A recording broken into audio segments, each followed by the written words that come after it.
ఇప్పుడు మనం శరీరంలో 300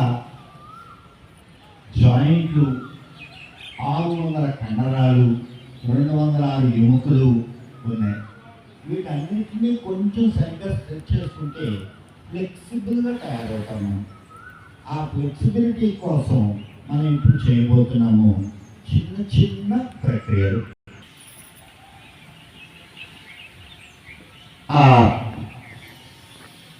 చేతుల్ని సైడ్ నుంచి ఎడకెళ్ళి ఇప్పుడు చెట్టుని చూసి మనం నేర్చుకున్నటువంటి ఆసనం వృక్షాసనం.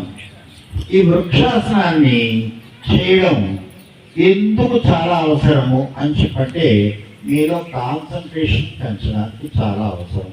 ఒకే దూరంగా ఉన్నటువంటి వస్తువును చూస్తున్నాను అనుకుంటూ మిమ్మల్ని మీరు బ్యాలెన్స్ చేసుకోవడం. మీ కుడికాలని ఎడమ తొడ మీద పెట్టండి, పైకి మోకాలు పైకి పెట్టలేకపోతే కిందకే పెట్టండి. చేతులు రెండు పైకి ఎత్తండి. పడిపోతున్నాను అనుకుంటే పక్కవాళ్ళని తోసేయకండి.